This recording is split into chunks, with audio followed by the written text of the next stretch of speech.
This patient came to see me 8 months ago, for endodontic treatment of tooth number 30. Patient has symptoms. Take a look. Periapical lucency here and here. Old amalgam restoration.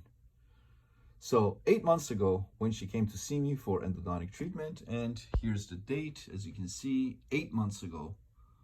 All right, so we recommended endodontic treatment. Patient agreed. We went ahead and did the root canal in one appointment. And take a look here. This is immediately after we did the root canal for this patient in one appointment. And here is the date, as you can see, 8 months ago when we did the root canal for her. Again, in one appointment. I got some maybe gutta-percha extrusion here, sealer extrusion here. These gutta-percha extrusions, the sealer extrusion, they're not intentional. It happens sometimes. But do we need to be worried about all of this stuff? No. As long as the fundamentals of endodontics were adhered to during root canal treatment, the extent of obturation doesn't affect the outcome of endodontics in a negative way, and multiple studies have shown that. That doesn't mean that for every case we need to not be careful and extrude stuff out of the roots, but sometimes that happens. Happens unintentionally. We don't do it intentionally, but it happens.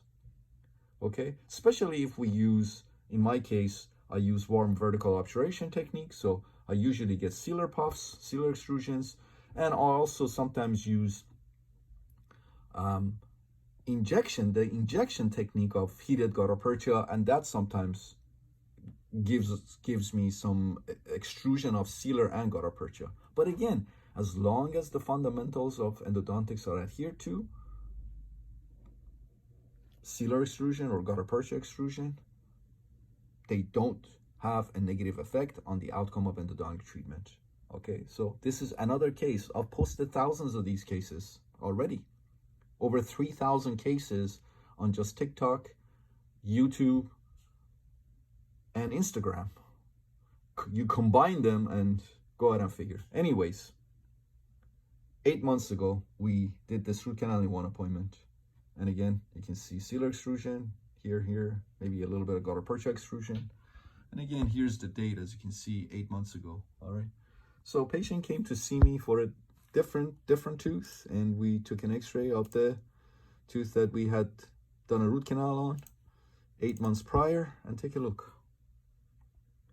8 months post-op of tooth number 30, patient has no symptoms, periapical lucencies have healed completely.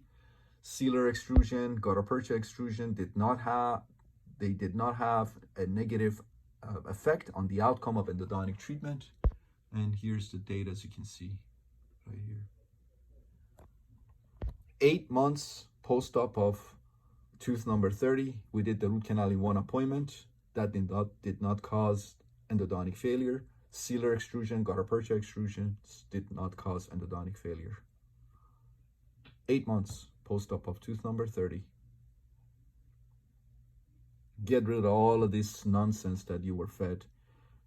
You were brainwashed to believe that, abscess tooth, you have to do it in multiple appointments. You don't have to do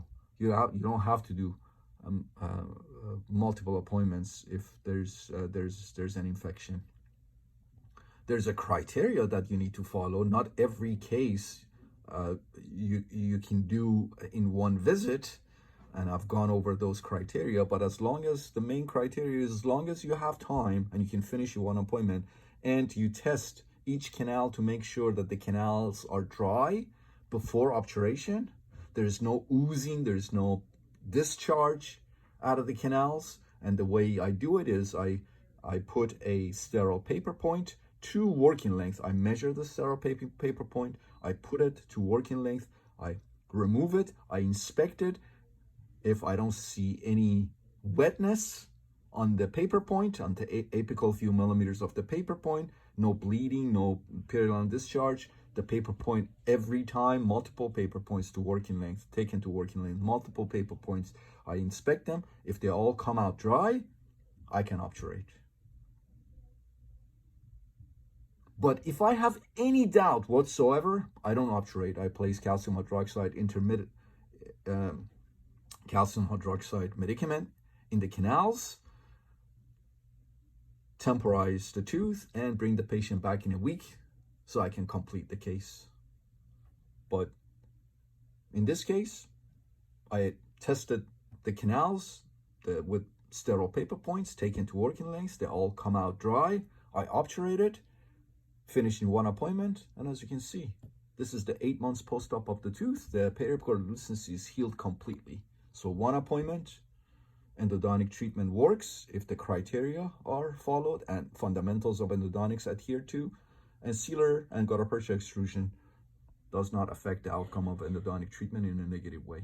8 months post-op of tooth number 30.